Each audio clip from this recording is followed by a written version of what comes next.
L'actualité automobile. Faites le plein.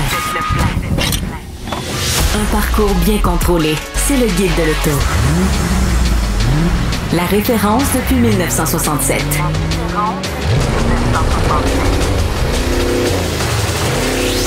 Le Guide de l'auto. Bonjour à tous, bienvenue au Guide de l'auto. Louis-Philippe Dubé au micro principal en compagnie du rédacteur en chef du Guide de l'auto, Julien Amado. Salut Julien. Allô LP. Salut. Antoine Joubert est absent cette semaine. Il est parti en Corée du Sud pour aller essayer quelques véhicules très spéciaux. On parle de la PV5 et de l'EV5. On va avoir son rapport à son retour la semaine prochaine. On a bien hâte d'entendre les opinions d'Antoine sur ces produits-là. Mais quand même une émission chargée. Aujourd'hui, on va faire le tour de l'actualité. Julien et moi, de l'actualité de la semaine. Ensuite, on va recevoir M. Roger Champoux de Pneus Touchette pour venir parler de pneus d'hiver, hein, parce que c'est déjà l'heure de commencer à penser si vous n'avez pas vos pneus et si vous n'avez pas booké votre rendez-vous, parce qu'on le rappelle, il y a une période spécifique pour les pneus d'hiver au Québec. Donc, on va parler de ça après la pause. Et en clôture d'émission, on va parler de nos essais à moi et Julien. Julien qui a essayé dans la boue des véhicules Jeep, Wrangler et Gladiator, puis en plus un véhicule assez spécial, assez exclusif, un des véhicules les plus dispendieux qu'on a essayé, je pense, dans les derniers mois là, que tu vas nous parler. On va garder ça comme surprise. Puis pour ma part, j'ai la petite Toyota GR86, une édition spéciale limitée au Canada que j'ai fait l'essai. Donc, sans plus tarder, Julien, j'aime ça quand toi puis moi on parle de familial. En fait, le groupe du Guide de l'auto, quand on parle de familial, parce qu'à chaque fois qu'il y en a une qui s'en va, on veut la reprendre puis la ramener. On est étiqueté en Amérique du Nord en tant qu'amateur d'utilitaire. On ne sait jamais si c'est l'utilitaire que nous, on aime ou que les constructeurs aiment nous donner des utilitaires parce que c'est plus facile à cause du marché américain. Mais les familiales, on en a de moins en moins. Puis, celle qui reste, c'est celle dans les créneaux de luxe. Puis cette semaine, on a appris que Mercedes-Benz nous gardait deux familiales de classe intermédiaire. Oui, c'est une bonne nouvelle, je pense. Ouais. Un petit retour, là. C'est pas non plus une déferlante, mais c'est une bonne nouvelle. Je trouve que Mercedes revienne avec des familiales. C'est vrai qu'aujourd'hui, il y en a de moins en moins des abordables, pour ainsi dire. Il n'y en a plus. Ouais, non. La Golf Sportwagen que les gens aimaient beaucoup au Québec, mais moins dans le reste de l'Amérique du Nord, est plus là. Mm-hmm. Et même la Outback chez Subaru qui devient un VUS à part entière et qui se défamilialise, on pourrait dire un peu. Ouais, l'Outback, c'est un produit qui est un petit peu entre les deux, qu'on aime à cause de ça, mais quand on parle aux gens de Subaru, puis on parle aussi aux acheteurs, on peut l'appeler comme on le veut, là, ce véhicule-là. L'actuel, mais le nouveau 2026, maintenant, celui qui s'en vient, est étiqueté VUS, il ressemble à un VUS. Tout carré, là. Donc c'est vrai qu'il y a ça, puis c'est presque un croisement aussi avec Audi, parce que finalement, la nouvelle génération de l'A6, qui avait la A6 Allroad vocation hors route et la RS6, ne sont plus pour l'instant en tout cas prévues au programme. Ça se pourrait qu'elles reviennent. Et d'ailleurs, c'est intéressant de le souligner, je pense, pour nos auditeurs. S'ils veulent en acheter une dernière minute, juste avant d'entrer en onde, j'ai regardé sur le site d'Audi Canada. On peut encore commander les 2025 RS6 et A6 Allroad. Bon, pour ce qui est de la RS6, on dépasse les 150 000 $. C'est ça, exactement. En option, fait que c'est loin d'être à la portée de tout le monde. Tu parles de la A6 Allroad, les véhicules Mercedes dont je parle. On a une des deux variantes qui est une axé sur l'aventure. Le terme all-road me revient souvent à la tête parce que justement, ça a été une des pionnières dans ce genre de véhicule-là. C'est la E450 familiale tout-terrain 2026. Bon, Mercedes-Benz E450, donc celle-là, c'est un modèle qui n'est pas haute performance. Par contre, on présente aussi une Mercedes AMG E53 hybride qui va être un peu là, sa cousine un peu plus sportive, si on veut. Et là, on a vu des images là, du modèle tout-terrain qui émule un peu qu'est-ce qu'on recherche dans un véhicule de luxe. Tout terrain, on le garde entre guillemets, là, parce que justement, les gens qui vont amener ça hors des sentiers battus, ça va être rare. Par contre, c'est pour le look, puis pour dire que le look, c'est réussi. J'ai pas beaucoup de spécifications sur le véhicule au sujet de la garde au sol, mais on a quand même un mode tout terrain qui permet là, de donner des qualités additionnelles au véhicule quand on s'aventure en route. On parle de 92 250 $ de prix de départ. Donc, tu sais, quand on est toujours dans les 6 chiffres maintenant là, avec ces familiales-là qui sont de luxe, mais si on regarde, par exemple, là, la capacité de chargement, le volume de chargement, on est dans plus de 600 litres de volume de chargement, ce qui, tu sais, ça devient comme vraiment intéressant quand on veut aller chercher un produit qui est similaire à un utilitaire. Puis on dit tout le temps ça des familiales, elles ne perdent pas d'utilité pour autant. Là. Non, exact. Puis ce format-là est pratique. La voiture est souvent plus basse aussi, donc on a un seuil de chargement qui peut être plus bas. Ouais. C'est plus facile de charger des gros objets volumineux ou lourds. Et souvent, c'est très rectangulaire. C'est un gros... C'est pas un cube, mais c'est vraiment un gros rectangle dans lequel on peut ranger plein d'affaires. Avec le haillon, c'est très pratique. Donc au final, c'est vrai que par rapport à une classe E berline, par exemple, on va être bien plus polyvalent avec ce véhicule-là. Absolument. 1830 litres de volume de chargement total quand on rabat les dossiers de la deuxième rangée. Donc quand même des véhicules qui sont pas abordable nécessairement, mais intéressant quand même à voir sur la route chez nous. On en parlait pendant plusieurs semaines chez Nissan, puis on parle de Nissan comme étant une compagnie qui est en difficulté à la croisée des chemins un peu, autant financièrement qu'avec les produits. On a annulé l'importation au Canada de certains produits qui sont assemblés aux États-Unis. Mais pas annulé, mais reporté, là, si on veut, à cause des tarifs. Donc, ça va pas très bien. On a une nouvelle administration chez Nissan qui veut complètement changer l'optique là, de la compagnie en ramenant certains modèles, certaines motorisations, etc. Et puis, on parle toujours du Nissan Xterra, mais là, on savait qu'il revenait. Là, on le sait qu'on va l'avoir en 2028. Je pense que c'est une très bonne idée qu'a Nissan, surtout que la base technique est déjà là avec le Frontier. En fait, tu as déjà ton châssis. La logique voudrait que ce soit le V6 3.8 litres qui revienne aussi dans le Xterra, parce que ce serait légitime de le mettre dedans. Et c'est un bon moteur. Nous, c'est un moteur qu'on avait essayé pour le match des camionnettes il y a 2 ans. Et c'est un moteur qui va bien, qui est puissant, qui est fiable, jusqu'à preuve du contraire. Donc ça, c'est aussi rassurant pour les gens qui pourraient être intéressés.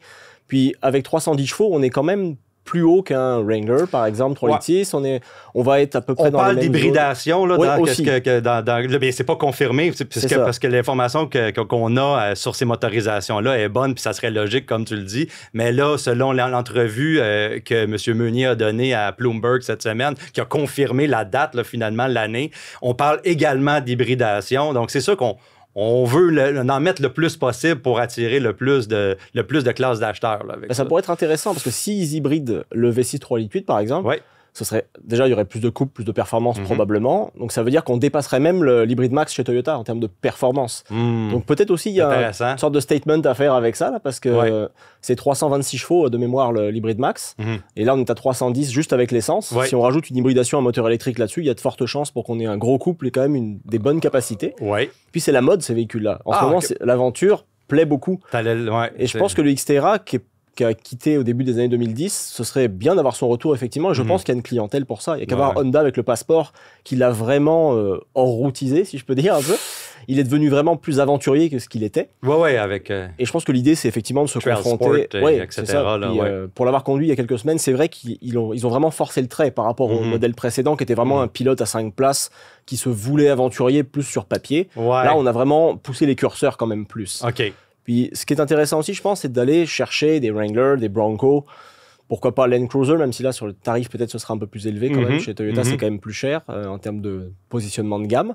Mais moi, en tout cas, je crois que pour Nissan, c'est une bonne avenue avec un coût de développement qui ne sera pas faramineux, parce qu'on a déjà une base technique. C'est ce qu'on cherche chez Nissan, parce que justement...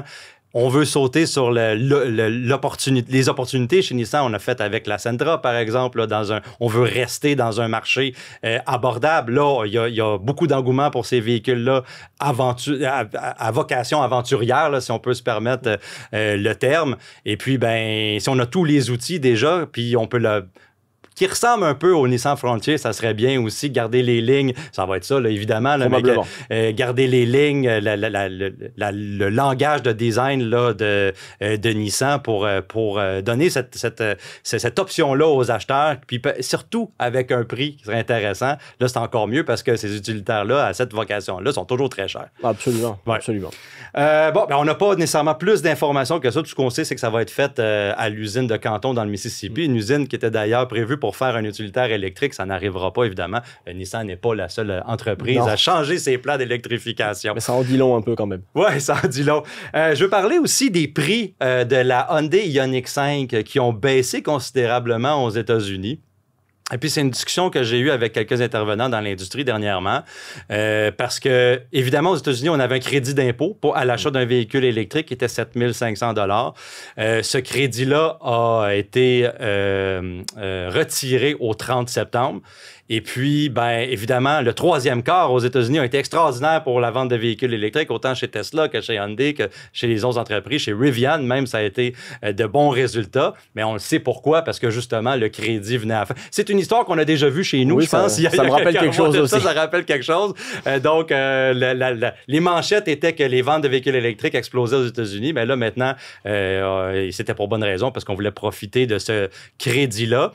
Et puis, ben chez Hyundai, on a hier, le 2 octobre, là, ben en fait, plutôt cette semaine, on a baissé considérablement les prix. Les modèles 2025 de la Ioniq 5 ont 7 500 $ de rabais. Et puis, ben, du côté de la 2026, ça varie entre 7 600, je pense, et 9 200 selon quand la même, variante. Et puis, ben, souvent, qu'est-ce qu'on m'a demandé, moi, du côté de mes lecteurs, c'est est-ce que nous, on va avoir de telles baisses et est-ce qu'on va profiter de ça? Et c'est de plus en plus difficile de prendre cette question-là puis d'y répondre parce que justement, comme on me rappelait chez Hyundai Canada quand j'ai posé cette même question-là, les marchés sont très distincts dans leur stratégie de prix, mais nous, notre Ioniq 5 qu'on importe de la Corée du Sud, eux, aux États-Unis, la Ioniq 5, elle est faite en Géorgie, dans l'État de la Géorgie, donc c'est le même véhicule, mais c'est acheminé complètement différent. Ouais, c'est pas les mêmes coûts non plus, probablement. C'est pas du tout les mêmes coûts. C'est sûr que c'est... Le monde actuel, même automobile, est tellement complexe que je pense que c'est pas possible d'avoir une réponse claire et définitive de même. Là. Je pense que l'incertitude crée aussi beaucoup de choses. Ouais. Mais la logique, effectivement, qui baisse les prix est plutôt compréhensible aux États-Unis, considérant le contexte.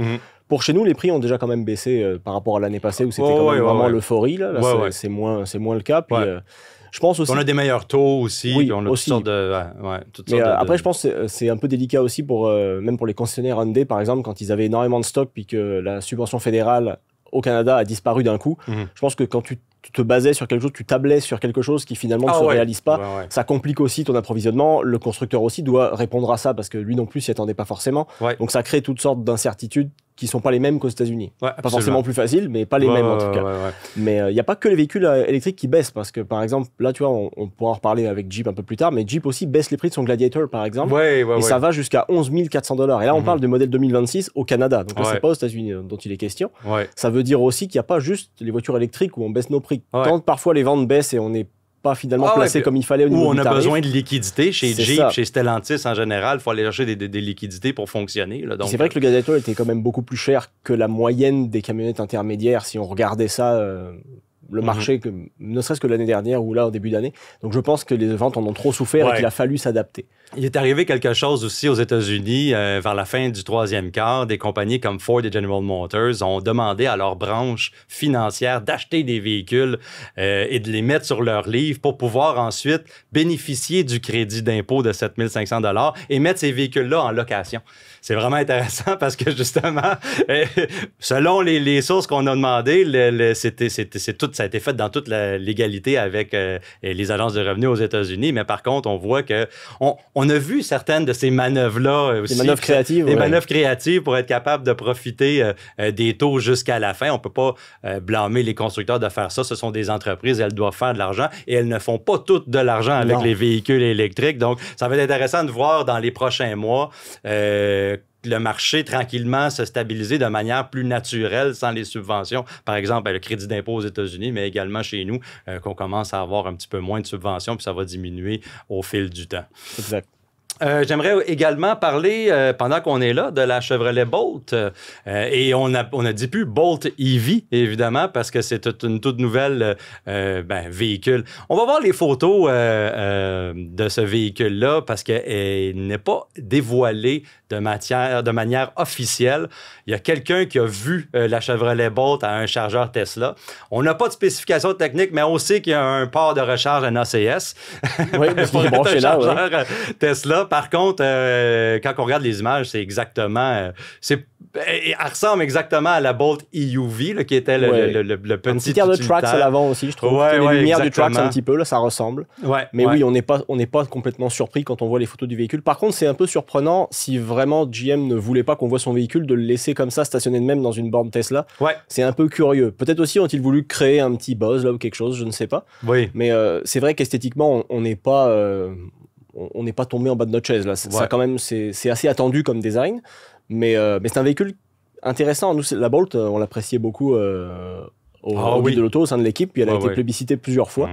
Donc c'est un véhicule qui a du potentiel. C'est plutôt intéressant qu'il revienne. Je pense que c'est une bonne nouvelle quand même, pour plus de diversité justement. Et d'abordabilité, en espérant que ça fasse partie de la commercialisation de la Bolt, parce que si on peut... Ça, c'est la question qui nous revient tout le temps, en fait. Quand est-ce que on va avoir des véhicules électriques plus abordables avec des variantes plus abordables? Alors, et plus logeables qu'une Fiat 500e, si possible. Oui, et plus d'autonomie, s'il vous plaît. On va l'essayer. D'ailleurs, ce véhicule-là, la Chevrolet Bolt, notre collègue Dominique Boucher va l'essayer dans les prochaines semaines. On devrait avoir ses impressions de conduite, savoir si c'est vraiment un véhicule différent. Puis aussi, on reprochait à la Bolt dans les deux modèles là, à travers les ans d'avoir des sièges un petit peu durs, même quand il avait refait les sièges. C'était un peu mieux sur la phase 2. C'était un peu mieux dans la deuxième version, mais c'était encore quelque chose qu'on le reprochait. Donc, je sais que chez General Motors, on a des sièges confortables. On est capable de faire ça. Je veux parler de l'expérience Subaru en concession. Parce que chez Subaru, on fait tout un petit peu différemment. Et puis, si comme moi, je le sais on a déjà été ensemble dans des salons de l'auto et aux États-Unis, et tu as vu les kiosques, les kiosques dans la jungle, les stands de Subaru, c'est complètement différent. T'sais, on rentre là-dedans, c'est la jungle, mais aussi beaucoup de bois, des plantes, de roches simulées avec les véhicules. On veut vraiment là, faire appel au sentiment d'aventure de la clientèle. Je me rappelle à Los Angeles aussi, on avait des chiens dans un petit enclos. Qu'est-ce qu'on fait? Oui. Puisque tous les propriétaires de Subaru ont un chien. Évidemment, c'est comme on les voit dans les publicités, les accessoires, etc. Pour les amoureux des chiens. Mais on avait ça dans le kiosque de Subaru. Subaru veut renouveler un peu son expérience en concession pour pas que ça soit un gros building insipide avec une machine à café dans le coin puis des ballons au-dessus des véhicules avec des drapeaux. Puis je pense que c'est une bonne affaire parce que la clientèle chez Subaru, c'est très loyal. Oui, vraiment. Puis je trouve ça intéressant parce que parfois aussi les constructeurs vont essayer de miser et de corriger leurs propres faiblesses. Et pour moi, Subaru, c'est pas leur faiblesse du tout. Ils sont déjà assez hauts en termes de satisfaction client. Et que ce soit au Québec ou ailleurs d'ailleurs, parce que J.D. Powers en parle, mais pas seulement. Même au Québec, les sondages qui ont été faits, puis même moi dans une autre vie, quand je travaillais pour le Protégé V, on avait fait un sondage interne, et Subaru revenait dans les 2 premiers. Donc vraiment, même au Québec, c'est très fort l'appartenance. Et je trouve ça bien qu'ils veuillent encore améliorer ça, mais c'est vrai que tu vois que l'accent est vraiment mis sur le côté aventurier, sur le... Ouais, on a des véhicules faits pour l'aventure, prêts pour affronter les pires conditions, l'hiver, la boue, les sentiers, etc. Même si 90% des gens, je pense, vont pas affronter les sentiers. Le véhicule est capable, c'est pas ça la question, mais est-ce que les gens le font vraiment? J'en suis pas certain. Mais je pense que l'idée est bonne d'essayer de proposer une expérience différente chez ton concessionnaire et effectivement pas juste la céramique blanche LED avec juste tes 2 ballons puis venez voir nos promotions. Tu te sens pas vraiment à l'aise ou quoi. Là, c'est vrai que de créer... j'ai vu aussi qu'ils veulent créer des espaces, un peu de détente où tu viens prendre un café, tu peux sélectionner tes options sur ton véhicule avant même de jaser avec le vendeur. Je pense que ça peut être une bonne idée. Parce qu'on a vu ça souvent dans l'industrie des constructeurs qui modélisaient, puis les images qu'on a, c'est des modèles, là, évidemment. Le concessionnaire du futur, on va avoir ci, on va avoir ça, on veut, puis c'est difficile quand on passe d'une image à l'expérience totale. Je pense, par exemple, chez Genesis, on voulait faire une expérience complètement différente et cette expérience-là était culturelle à la Corée du Sud. Et puis, pour que Genesis puisse intégrer ça dans un modèle de concessionnaire sur le bord de la 440, c'est plus difficile. Ça a été quand même, somme toute, réussi. Quand on va chez Genesis, c'est quand même agréable. Mais qu'est-ce que les clients veulent réellement dans l'expérience d'achat d'un véhicule? Est-ce que c'est une expérience envoûtante ou avoir la bonne information, les meilleurs conseils, avoir l'heure juste sur les véhicules, sur les prix, sur les technologies, etc. Je pense que si on faisait un sondage, je ne l'ai pas fait, mais si on faisait un sondage, on dirait... Mettez de côté les iPads puis les beanbags puis donnez-nous l'argent sur nos véhicules. Puis ça comme ça, mais c'est quand même intéressant pareil parce qu'il y a un juste milieu. Tu sais, quand on rentre dans une concession, nous autres, on dit tabarnouche, ça peut être drabe un peu venir acheter un véhicule neuf, tandis que là, si chez Subaru, on essaie de faire appel un peu à l'âme ou la personnalité de nos acheteurs, ça va pas être mauvais. Peut-être aussi s'inspirer un peu de l'industrie du luxe parce que si tu regardes chez BMW, par exemple, des cafétérias, des choses comme ça existe déjà depuis plusieurs années. Chez Porsche aussi, le côté on t'offre un café, asseyez-vous, etc. Peut-être qu'il y a une volonté aussi de rehausser un petit peu le service client et de s'approcher plus de ce que font justement les marques de luxe. Je pense que les gens seront pas tristes de se faire mieux traiter, entre guillemets, chez un concessionnaire, mais après, effectivement, est-ce que c'est ça qui est déterminant? Je pense que ça faut que tout le reste suive. Faut que tout le reste suive, oui, c'est ça exactement, je comprends. La Polestar 3. Cet utilitaire, le Polestar 3, en fait, cet utilitaire, on va dire suédois, mais assemblé aux États-Unis et sous propriété d'un conglomérat chinois, qui partage beaucoup de composantes avec le Volvo EX90. En fait, c'est pas mal assez assemblé au même endroit, de la même manière. Un véhicule qui reçoit certaines bonifications cette année. Un véhicule qui est dispendieux, mais qui offre quand même, jusqu'à maintenant, j'ai pas vu dans le communiqué les codes d'autonomie parce que ça n'a pas été annoncé, mais on offrait jusqu'à 500 km d'autonomie dans le modèle longue autonomie, ce qui était quand même bien. Et on en promet encore plus avec une meilleure technologie de batterie. Beaucoup de performance aussi. Hein, on passe à une architecture de 800 volts. Donc, on va aller chercher une vitesse de recharge promise de 350 kW. C'est quand même une bonne... faut trouver la borne, mais c'est très bonne amélioration si on a la borne, exactement. 671 chevaux. J'aime moins ça, quand le modèle performance, quand on commence à parler des performances de ces véhicules-là, parce que qu'est-ce qu'on veut réellement, c'est les codes d'autonomie, c'est qu'est-ce qui est le plus déterminant. Polestar 3, ça allait déjà très bien de ce point de vue-là. C'était vraiment pas son défaut principal. Là. Magnifique. Pour avoir conduit il y a comme 2-3 mois, ça accélère déjà extrêmement fort, c'est déjà surpuissant. Il n'y avait pas besoin forcément de plus de puissance. Performance, précision. Hein, le véhicule est très agréable à conduire, il est beau à regarder. Le seul problème, c'est que le EX90 a beaucoup de problèmes en ce moment. Et puis, il partage beaucoup de composantes avec le Polestar 3. Je vois pas beaucoup de choses à propos du Polestar 3 en ce moment, des propriétaires. J'ai pas lu quoi que ce soit. Fait que peut-être qu'on est encore dans les mises à jour puis on apprend. Mais le EX90, c'est difficile. C'est un véhicule qu'on a... Dans les premiers temps, quand je l'ai essayé, nous autres, on avait de la difficulté avec les clés d'accès, les systèmes qui étaient pas prêts. C'est un véhicule qui était pas cuit, là, on veut dire. On avait sorti du four un petit peu trop tôt. Par contre, Volvo est quand même assez discipliné dans ses mises à jour en direct, mises à jour over the air, là, pour utiliser le terme anglophone. Et puis, on lit que certaines affaires s'améliorent très rapidement. J'ose espérer que ça va se poursuivre comme ça. C'est vrai que moi, le Polestar 3, j'ai eu quelques bugs aussi quand même en le conduisant. Effectivement, très sorti du véhicule, des fois, c'est un peu agaçant, c'est vrai. Ouais, je pense que c'est quelque chose que... Mais moi, c'est plus... Pour moi, son principal défaut, en fait, c'est peut-être... Alors, il faudra voir s'ils vont le corriger. Je ne crois pas que ce soit prévu dans la mise à jour, mais c'est plus la petitesse de certaines informations marquées sur l'écran, le fait que tout passe désormais par l'écran. Ouais. Ça, puis des fois, ça demande genre 2 manipulations pour des choses qui sont très basiques.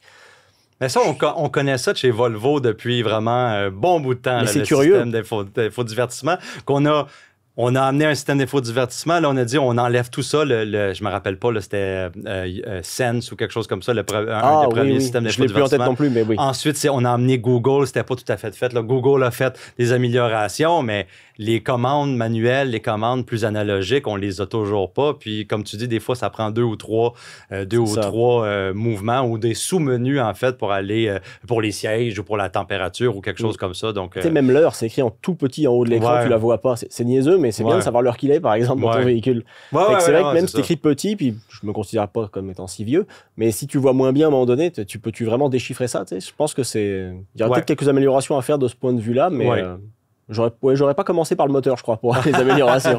Voilà. Tout de même, un bon véhicule qu'on a aimé conduire jusque-là, le Polestar 3. J'espère que ça va continuer comme ça. Du côté de chez Lexus, en fait, la LS...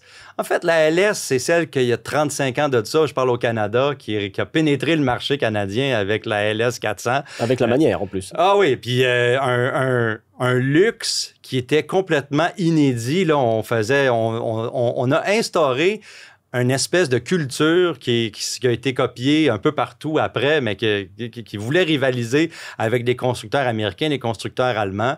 Et puis, la Lexus LS, on ne l'aura plus dans le catalogue là, à partir de maintenant. Il faut dire aussi que c'était pas un succès commercial gigantesque non plus. C'est une voiture qui est devenue anecdotique en termes de vente. À la défense de Lexus, là, c'est... Après, les grandes berlines de luxe se vendent beaucoup moins bien désormais que les VUS, on le sait tous. Ouais. Mais là, quand même, moi, j'ai regardé les chiffres avant d'entrer en onde. C'était 2 ventes au Québec l'année passée et 28 au Canada. Oui, 28 en 2024, exactement. On est quand même sur... Vraiment 2 personnes qui ont acheté une Lexus LS au Québec. Ouais. OK. C'est quand même beaucoup. Ouais.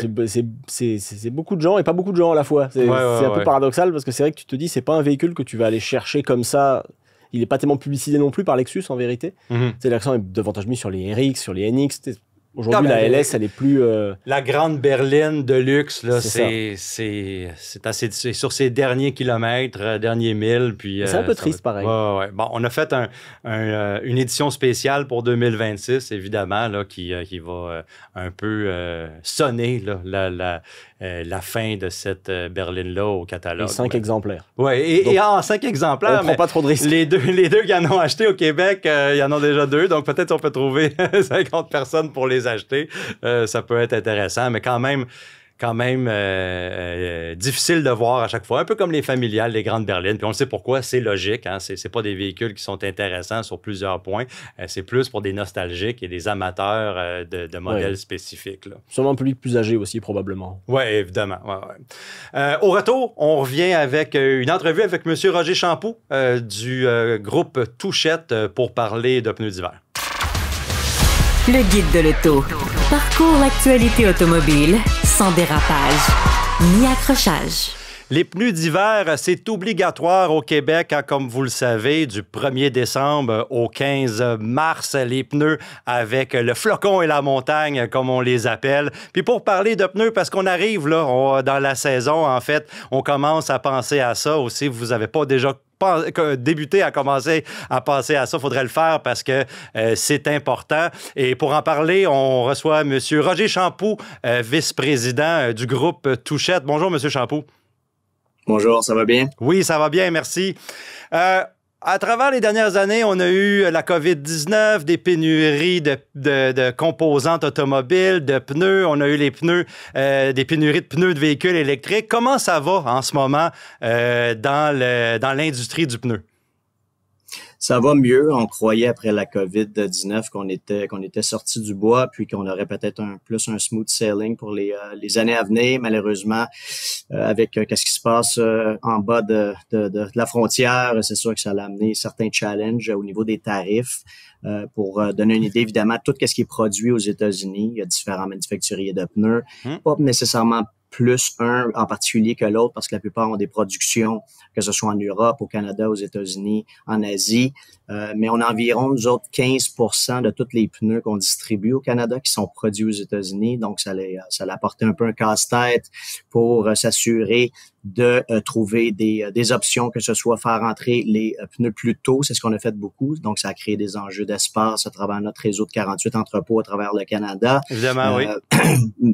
Mais on s'en sort quand même bien parce que dans le fond, on a une responsabilité, nous autres, envers tous les clients et évidemment les consommateurs, de s'assurer que les pneus soient disponibles.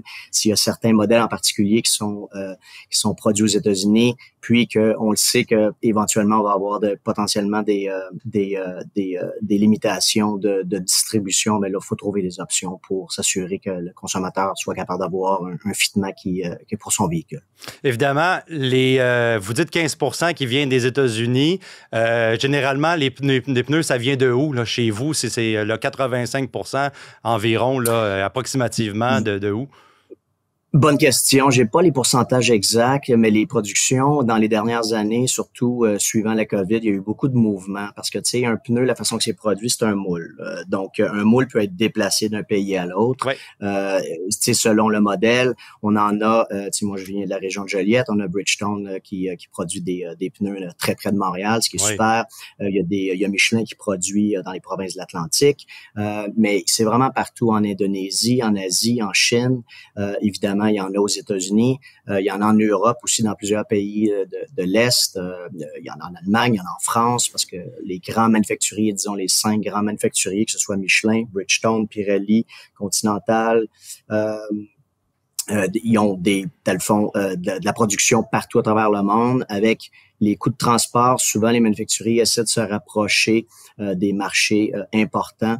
Comme tu sais, souvent on me pose la question, c'est lesquels pneus qui sont en grosse majorité qui sont produits aux États-Unis? Ben c'est des pneus de VUS parce qu'on sait que le plus gros marché de VUS est aux États-Unis. Donc c'est certain que les manufacturiers se sont rapprochés des marchés parce qu'évidemment ça réduit des coûts de transport, puis aussi des délais, comme on dit, de s'assurer que les pneus arrivent, le time to market, qu'ils soient rapides. Ouais. Donc c'est vraiment, j'ai pas de pourcentage exact, mais c'est vraiment il y a une production globale. Exact. Mais là on parlait de tarifs tantôt, évidemment, les prix ont augmenté des pneus à cause de cette situation-là politique avec les États-Unis, parce que si on fait beaucoup appel là, au marché américain pour importer les pneus, j'imagine que ces pneus-là sont plus dispendieux.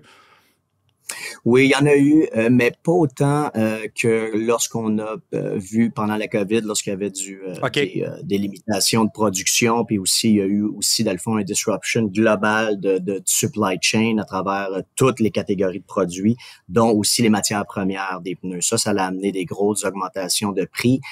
On a vu des quelques augmentations de prix, puis les manufacturiers, certains se sont positionnés, ils ont regardé, on a certains SKU qui vont nous coûter plus cher à exporter dans certains pays, donc ils ont fait des petites augmentations globales. Je pense qu'on est revenu un peu à une normale ou une normalité en termes d'inflation annuelle. Mais rien comme on a vu évidemment pendant la COVID. D'accord.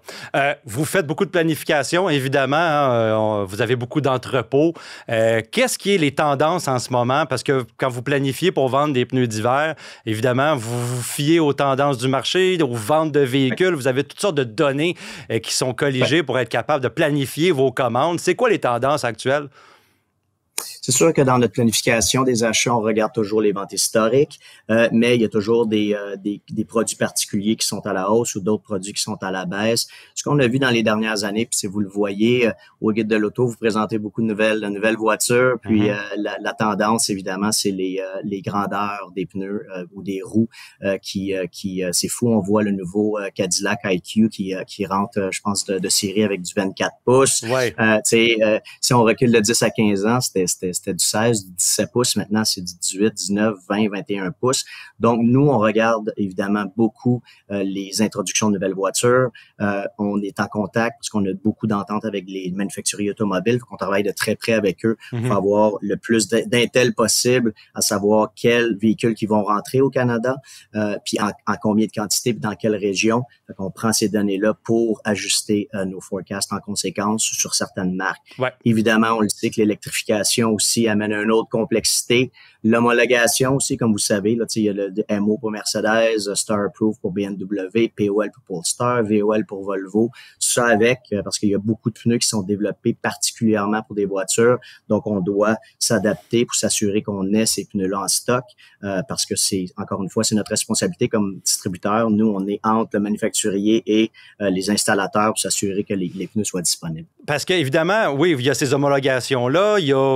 Quand vous conseillez vos clients pour acheter des pneus, parce que si moi, par exemple, je suis un client qui ne connaît pas beaucoup ça, je viens de m'acheter je me suis acheté un véhicule électrique, j'ai besoin d'un ensemble de pneus d'hiver, je vais rentrer chez vous. Comment que vous conseillez ce client-là les étapes? Vous regardez son véhicule, vous regardez les homologations, vous lui conseillez une certaine pneumatique sous certains critères. Ça fonctionne comment? Absolument. Absolument. À la base, c'est toujours de bien qualifier. Puis ça, c'est souvent plus le travail des ateliers, mécaniques ou des revendeurs de pneus ou des concessionnaires. Ouais. Parce que nous, notre business, elle est plus, de business à business, B2B, comme on dit. Mais, dans le fond, c'est important de bien qualifier l'utilisation du véhicule, du consommateur. Est-ce que le consommateur a un chalet? Il monte, que ce soit en Estrie ou au Mont-Tremblant tous les week-ends? Quel type de conduite il fait? Combien de kilomètres il va faire par année? Est-ce que vous avez un deuxième véhicule ou pas? Pour, dans le fond, par la suite, dire est-ce que le budget pour vous, c'est important? Il y en a qui disent non, moi, je veux pas, dans le fond, lésiner sur la sécurité. Puis, à partir de là, ben là, on peut conseiller un pneu qui soit peut-être plus glace, plus neige. Est-ce que vous avez besoin des pneus cloutés? Les gens, ils pensent pas à ça, mais on a quand même des ventes intéressantes de pneus cloutés au Québec, même à travers le Canada. Ouais. Donc, c'est de bien qualifier quelle sera l'utilisation et aussi quel type de véhicule. C'est un véhicule de luxe, c'est un véhicule électrique. Vous le savez, les véhicules électriques sont plus pesants, beaucoup plus de torque et évidemment, la douceur de roulement, la friction puis le bruit aussi est important. Fait qu'à partir de là, c'est là qu'on va diriger le client vers une option que ce soit un tiers 1, comme on appelle, évidemment les produits top qualité, ou peut-être si quelqu'un dit, ben écoutez, moi, point de vue budget, un Michelin ou un Bridgestone ou un Pirelli, je trouve ça un petit peu cher, on aimerait avoir d'autres options un petit peu plus économiques. Là, on peut aller vers potentiellement un Toyo, un Yoko, des options de tiers 2. Okay. Donc, qu'est-ce qui est important, c'est de bien qualifier l'utilisation de la voiture pour, par la suite, mettre la bonne application sur le véhicule. Puis, encore une fois, là, on parle de pneus d'hiver, mais aussi dans les remplacements de pneus. Mais c'est sûr que les homologations, c'est des pneus qui ont été, dans le fond, produits et designés pour la voiture. Fait qu'habituellement, il y a eu beaucoup d'R&D qui a été fait. Puis, nous, on suggère de dire, si le véhicule est venu avec un produit X, c'est bien de rester dans le même produit. Évidemment. On a vu, nous autres, au Guide de l'auto, puis dans l'industrie automobile, la grande ascension technologique du côté des manufacturiers automobiles chinois. Je parle des marques comme BYD, Xpeng. On est très impressionnés par l'assemblage de ces produits-là qui ont évolué d'une manière fulgurante sur tous les plans.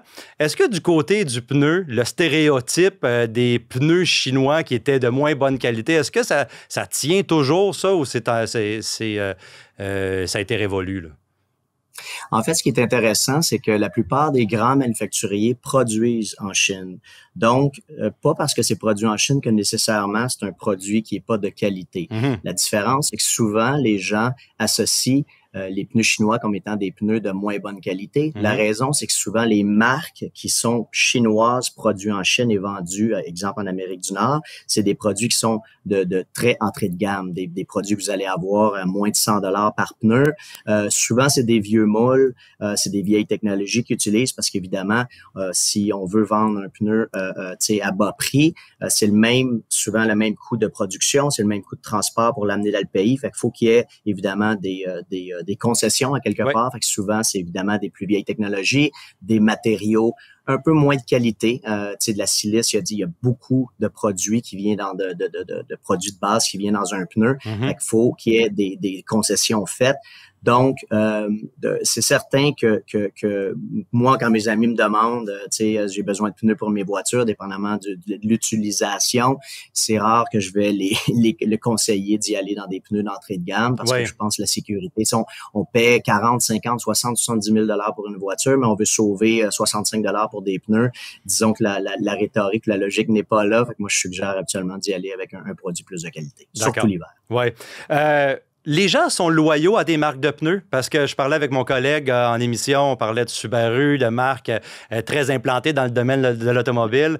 Est-ce que les gens reviennent, selon vous, là, quand on achète du Pirelli, on garde le Pirelli, ou est-ce qu'il y a eu des gros changements dans les qualités de ces pneus-là qui ont fait que les acheteurs ont changé de marque? C'est quoi un peu là, le pouls sur le terrain au niveau de la loyauté? Non, absolument. Il y a de la loyauté pour certaines marques. Moi, j'ai des amis qui disent, bon, moi, j'achète juste du Michelin, je vais rester avec du Michelin. D'autres, c'est du Bridgestone. D'autres, c'est du Pirelli pour, exemple, ceux qui sont peut-être pour des pneus plus de performance. Oui, cependant, disons que le côté, la complexité de la catégorie qu'on appelle la complexité du pneu, souvent, les gens disent, oui, j'aime bien une marque X, mais ils vont écouter leurs conseillers, que ce soit dans un atelier indépendant ou un concessionnaire. Ouais. Puis je dirais, moi, dans 75% du temps, 80% du temps, si l'expert du pneu conseille au client une différente marque, une différente application pour sa voiture, souvent, la personne va dire, pas de problème, je fais confiance, je vais y aller. Donc, oui, il y a des moi, je dirais que c'est plus souvent les ateliers mécaniques ou les concessionnaires, les gens qui sont là à vendre des pneus qui ont plus de facilité ou que leur cœur est avec une marque en particulier, puis c'est ce qu'ils vont vendre, c'est ce qu'ils vont pousser aux clients. Mais nous, on a des centres de détail qui sont un peu comme nos laboratoires parce qu'on travaille évidemment 98% de notre business, c'est la distribution, du wholesale. Mais vous avez des magasins, des centres de détail. C'est ça, donc ça nous donne l'opportunité de tester nos recettes, puis je veux dire, on a eu des changements de marque à travers les années, parce que bon, le groupe Touchette existe depuis plus de 40 ans, donc puis on n'a jamais eu la difficulté. Si quelqu'un rentrait et dit, moi, je veux cette marque-là, puis finalement de lui vendre une autre marque parce que c'est une bonne application pour la voiture, c'est rare que le client va dire, non, moi, je suis tatoué seulement de marque, puis je suis pas ouvert à essayer quelque chose d'autre. Ouais, je comprends.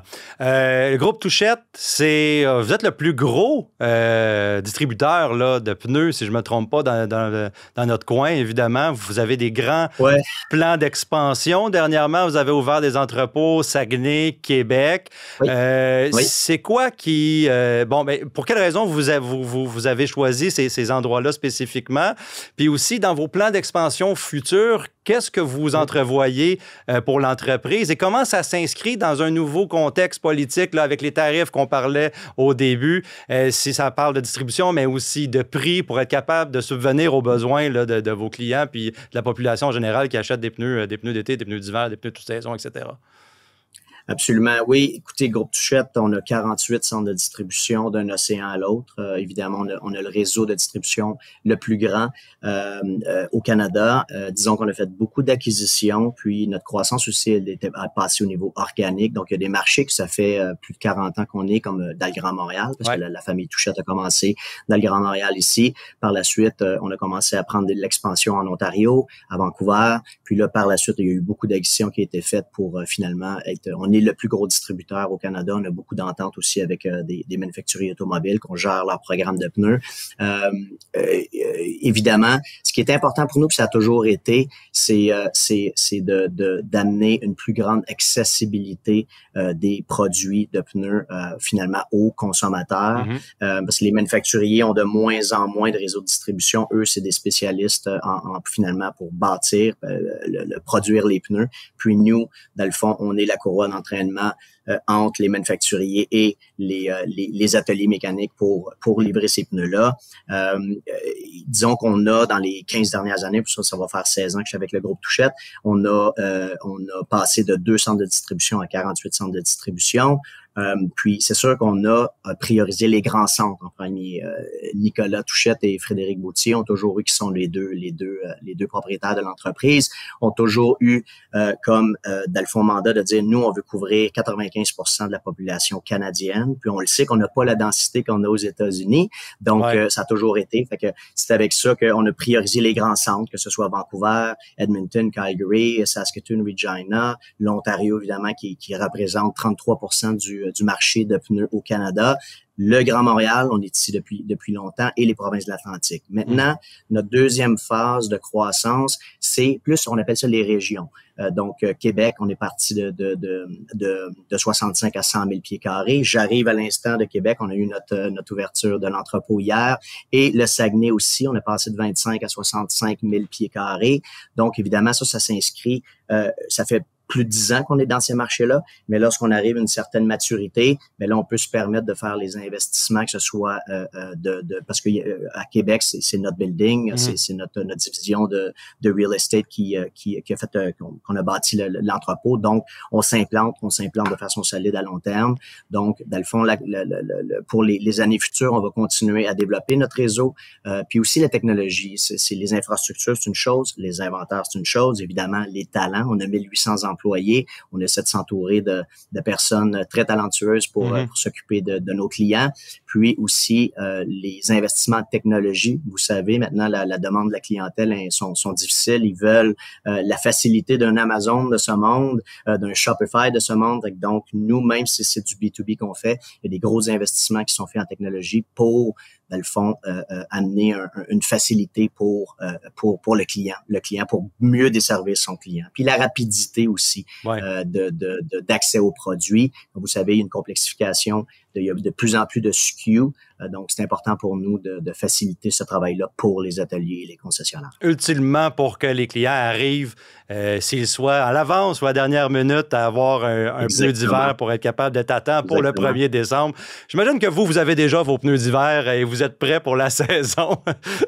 Oui, en fait, j'ai mes rendez-vous de prix. C'est cordonnier mal chaussé, mais les rendez-vous de prix pour les voitures. Mais non, j'ai pas encore mes pneus d'hiver sur ma voiture et que je devrais une tape ses doigts, mais les rendez-vous sont pris pour les installations. Mille merci, M. Champeau, d'avoir été avec nous aujourd'hui. Le guide de l'auto. Julien, cette semaine, tu as été dans le coin de l'Ontario, dans la ville de Bobcaygeon. Bobcaygeon, qui est également le nom d'une chanson de Tragically Hip que j'aime beaucoup. Mais pas pour écouter un concert de Tragically Hip, mais bien pour conduire des véhicules Jeep dans leur habitat naturel, on va se le dire, dans la boue et dans les roches. Ouais, j'étais assez content parce que c'est pas tout le temps le cas. On n'a pas toujours l'occasion, même pour les lancements. Et là, en fait, Jeep voulait aussi remettre un peu un coup de projecteur sur ces véhicules-là. Ouais. On les comprend, c'est pas facile en ce moment. Ouais. Et tout en nous annonçant donc les fameuses baisses de prix, notamment du Gladiator pour le 2026. Oui, qu'on parlait tantôt, oui. On a pu aussi donc mettre à l'épreuve des Gladiators, des Wrangler à essence, Wrangler 4xE et les Wrangler 2 portes. Donc on avait tous ces véhicules-là dans les roches et dans la boue. En plus, il avait plu abondamment la veille au soir, ce qui était une bonne nouvelle d'un côté pour nous autres. Moi, je me dis tant mieux, ça va rajouter de la difficulté. Mais c'était intéressant parce que on pouvait conduire 2 véhicules chacun. Et après ça, moi, comme j'étais avec nos confrères québécois et ontariens, on avait la possibilité aussi de voir les véhicules en action quand même. Donc moi, j'ai décidé que j'allais prendre vraiment les deux bouts du spectre. Donc j'ai commencé avec le Gladiator, le plus long et le plus grand, et j'ai fini avec un Wrangler 2 portes, un Willys 2 portes. Donc au moins là, j'étais vraiment d'un bout à l'autre, on a vraiment pu évaluer ça, mais oui, c'est intéressant, vraiment intéressant. Ouais. T'as-tu évidemment, Jeep est reconnu pour les capacités hors route. Ça a toujours été le cas. Moi, ça a été mon premier véhicule, un Jeep YJ 95. Okay. Pas de toit, pas de porte, là, évidemment. Mais dans les sentiers, ça a toujours été... on va dire pas la meilleure... Il y a beaucoup de technologies qui sont très compétentes dans le domaine, mais il y a toute une communauté derrière la marque Jeep, derrière le Wrangler. Hein, quand on se croise en Jeep Wrangler. C'est ce que j'allais te dire, le salut des propriétaires. C'est le salut des propriétaires. Fait que, comment que tu vois que ça a évolué à travers les années, cette technologie-là? Parce que, veux pas, le Jeep, maintenant, il y a un plus gros écran, il y a plus de technologie. Moi, je me rappelle, il fallait que je force la boîte avec toutes les manuellement là, pour être capable de mettre mon 4 lots, puis etc. Fait que maintenant, c'est rendu très évolué. Là. Ouais, ta gamme basse, il faut encore appuyer un peu fort. Hein, c'est encore un peu dur. Mais c'est vrai que pour le reste, c'est devenu beaucoup plus facile. Puis tu as aussi tes barres anti-roulis que tu peux directement désactiver à l'aide d'un bouton. Oui, ça clignote, ça dit ça y est, c'est fait. Enfin, tu descends plus pour verrouiller tes essieux ou quoi avec ta grosse clé comme tu faisais dans les années 80. C'est fini tout ça. Donc tu facilites la vie quand même. Mais c'est vrai que moi, je suis toujours impressionné d'à quel point ces véhicules-là sont capables. Sincèrement, t'as beau te dire, oui, mais on sait, ils sont bien équipés, les gammes de vitesse, la garde au sol qui est élevée, tout ça, très bien. Mais en vérité, la seule chose qu'ils ont faite pour l'essai, c'est qu'ils avaient baissé la pression des pneus quand même. Ouais. C'est logique, pour avoir plus d'adhérence. Mais mis à part ça, t'arrives dans des endroits qui sont vraiment en pente. Et même là, tu te dis, ouais, quand même, c'est haut, là. Là, quand même, c'est intense. Et ça passe facilement. Ouais. C'est ça qui est fou. Puis on avait aussi, tu sais, les guides avec nous, les spotters, qui te disent à gauche, à droite, monte, attention à telle roche, telle affaire. Et en fait, c'est facile. Bizarrement, c'est facile, tu sais. C'est un peu fou. Puis, alors, on n'avait pas de boîte manuelle. On n'avait que les automatiques. Je pense qu'ils l'ont fait exprès, probablement, aussi chez Jeep. Pour pas qu'il y ait une personne qui stalle, puis que ou une boîte véhicule reste pris. Puis ou un embrayage à changer à la fin de la journée, pour certains, peut-être aussi. Ils n'ont pas voulu prendre de chance. Mais c'est vrai que c'est impressionnant. Et par contre, tu vois des vraies différences. Par exemple, avec le Gladiator, comme il est plus long, t'as quand même tes plaques de soubassement, tes skate plates là, qui frappent quand même. Tu sais, des fois, ça grince un peu. Quand tu passes sur la roche, t'es comme... Et c'est drôle parce que... Fait que le Gladiator, oui, il y a le Gladiator, mais le Wrangler... Il est long, donc il frotte plus. Il frotte plus, mais aussi, il y a le Wrangler... Le 4xE. Le 4xE est plus bas. T'as 5 cm de garde au sol en moins. 5 cm? Ouais. Ah oui, je pense que c'est pas partout dans le véhicule. Je pense qu'ils ont pris le point le plus bas. Mais la batterie, il faut bien la mettre quelque part aussi. Exactement. Et tu le voyais aussi, il frottait... Il était juste en avant de moi, en plus, donc je le voyais bien. Et il y avait un Sahara régulier devant. Et en fait, le Sahara passait facilement et souvent, il y avait quelques petits bruits aussi avec le 4xE. Donc, tu vois qu'il y a quand même une différence. Et effectivement, je pense... Mais certains conducteurs aussi qui l'ont eu m'ont dit à la pause du dîner que c'était plus difficile de doser l'accélération avec le moteur électrique. Et en fait, il y en a aussi qui l'ont désactivé, qui ont mis, OK, on va mettre l'essence 100%, puis on va le mettre vraiment dans le mode uniquement essence pour qu'on n'ait plus l'électrique. Ouais. Parce qu'apparemment, c'était plus perturbant pour conduire. Perturbant. Ouais. Comme la réponse de l'accélérateur étant différente. Oui. Et que si tu accélères plus fort, le moteur à essence peut embarquer après. Ça gênait un peu dans le franchissement à très basse vitesse. Ah, c'est intéressant ça. Ouais, je trouvais ça intéressant. Dans la transition, qui est un petit peu moins adaptée. C'est vrai que c'est un exercice très spécifique aussi. Faut le souligner. Mais oui, effectivement. Okay. Et, on a quelques fois eu besoin juste de le passer en mode manuel et de forcer la première vitesse pour vraiment monter. Mais globalement, même des fois, tu te mets ça en drive, tu montes et ça monte. Là. Ah oui, évidemment. Puis le deux-portes, alors par contre, lui, c'est un acrobate, là, sincèrement. Il est moins stable, il bouge plus, de gauche à droite, puis des fois, tu as une roue qui lève un peu. Ah ouais, autant dans les sentiers que sur la route, là, quand on compare un Gladiator. Puis mais par contre, celui-là, en plus, avait les roues 35 pouces optionnelles. Et tu grimpes aux arbres avec ça, littéralement. Là, c'est fou. Là. Sincèrement, là, ça touche pas. Là, tu peux passer au-dessus des roches, n'importe quoi, tu grimpes. Les roches, même tes grasses mouillées, là, tu montes là-dessus. Tu mets ça, même en première, c'était même pas forcément nécessaire. Ouais. Puis des fois, c'est très en pente. Tu te dis, oh là, même la descente, ça va être intense. Puis en fait, ça descend facilement. C'est toujours aussi impressionnant, en fait, ces véhicules-là. On a beau se dire, on sait que c'est technologique, on sait que ça fonctionne bien. Quand tu es sur place, tu te dis, oh oui, quand même, c'est fou. Les technologies comme les caméras, tout ça, est-ce que ça a intégré la gamme pour le hors-route? Souvent, ça aide un peu quand même. On a des technologies qu'on peut voir à travers le capot, par exemple, pour voir qu'est-ce qui se passe dans les sentiers. Ça, j'ai conduit plusieurs véhicules de d'autres marques qui étaient équipés de ça. C'est quelque chose, des technologies auxquelles que tu t'es fié. Oui, c'est utile quand même. Puis le Gladiator, ce qui est bien, tu as aussi une petite buse pour nettoyer en fait, la caméra si elle est sale. Ben, c'est quand ça. Tu roules dans la boue. On l'a testé avec mon collègue, on en a appuyé. Puis effectivement, ça te jette ça, puis hop, tu revois impeccabement. Donc ça, c'est vraiment intéressant aussi parce qu'effectivement, quand t'as pas nous, on avait les spotters, fait que ça aidait beaucoup. Mais si tu les as pas, c'est bien de voir où est-ce que tu mets les roues parce que si t'as des gros rochers ou des choses un peu coupantes, ou si tu rentres quelque part et que tu commences à poser un petit peu trop ta voiture ou que tu la cognes vraiment fort ou ton essieu arrière, il y a beau avoir des protections, faut pas exagérer quand même, là, c'est pas indestructible. Il y a d'ailleurs eu une personne qui a fait débarquer un shaft en bon québécois. Ah ouais. Ça arrive. Alors, ça arrive. Ça peut arriver parfois. Ça a tapé sur une roche en dessous, puis il a débarqué. Ils l'ont emmené avec un treuil. Ce qui montre aussi l'efficacité des treuils. Ouais, évidemment. Impressionnant, ça aussi, d'ailleurs. OK. Ah ben, écoute, la gamme Wrangler et Gladiator qui ont eu des baisses de prix, mais toujours aussi compétents en route. On va leur donner ça toujours. Chez Jeep, on veut en vendre. Là, parce que là, il y a un vrai effort. Il y a une vraie volonté de récupérer des ventes. C'est ça, exactement. Donc, si vous voulez vous faire saluer sur la route avec ces véhicules-là, c'est le bon véhicule pour faire ça. Là, tu as essayé un véhicule qui n'a rien à voir. Écoute, je vais dire, ça coûte quasiment le prix d'un scandale gouvernemental au Québec. C'est pas autant que ça, parce que les scandales coûtent très cher chez nous. La Lamborghini Revuelto. Là, on est ailleurs, complètement. Écoute, on commence par le prix, là, mettons, là, juste pour mettre en contexte. Mettons en contexte. Même moi, ça m'a donné un peu le vertige. Hein. Je ne suis que journaliste automobile, je suis pas banquier. Et ça coûte 699 000 $ prix de base. Et la voiture que nous, on avait, qui était vraiment recouverte d'options, on était à 870 000 $. Wow! Auquel il va falloir ajouter une taxe puis une taxe de luxe. Ouais, évidemment. Donc je pense qu'on peut on passe probablement le million assez facilement. Ça donne un peu le vertige, ce genre de véhicule. Ça t'impose un peu de retenue aussi quand tu conduis ça parce que... Ouais, évidemment. C'est pas une Micra à 6000, là, on s'entend, c'est quand même cher, puis tu veux pas qu'il arrive de quoi, puis...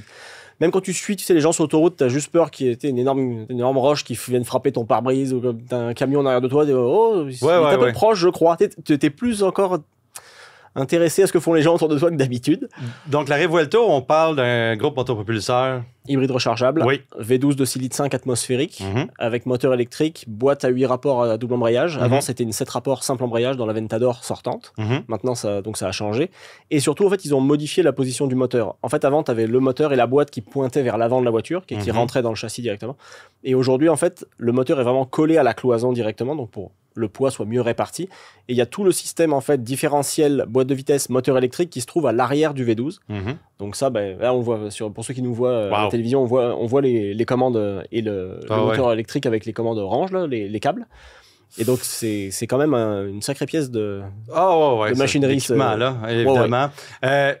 Bon, je te parlerai pas d'autonomie tout électrique parce que... Je peux te la donner. C'est 8 km. 8 km. Et j'ai fait, moi aussi, 8 à 10. C'est vrai. C'est vraiment ça. C'est une hybridation au service de la performance, on va dire ça. J'ai eu l'occasion de conduire quelques Lamborghini dans ma carrière. Pas beaucoup, mais quelques-unes. Et j'ai toujours été impressionné par la conduite tolérante chez Lamborghini, avec des modes de conduite à n'en plus finir. C'est une roulette interminable. Par exemple, si on regarde chez Porsche, souvent on a Sport Plus, puis normal et Rain. Là, si jamais tu as un véhicule dans la gamme GT, c'est ça. Mais chez Lamborghini, on met là, vraiment le paquet pour essayer, avec raison, d'accommoder ce véhicule-là pour les gens qui conduisent ça c'est à Sainte-Catherine, sur le pont Jacques-Cartier. Ceux qui veulent flasher un peu. Oui, puis c'est une conduite qui est, je vais pas dire sans compromis parce qu'il y a des compromis physiques avec le véhicule, mais c'est quand même très tolérant. C'était pour moi difficile de me mettre dans le trouble là, avec ce véhicule-là sur la piste. Moi, j'ai été très impressionné parce que j'ai démarré avec la voiture et je me suis dit, puisque je démarre et je sors de chez le concessionnaire, je vais directement la mettre la plus permissive. Donc, je mets vraiment genre mode hybride, électrique, tout vraiment le plus souple. Et en fait, c'est très facile à conduire.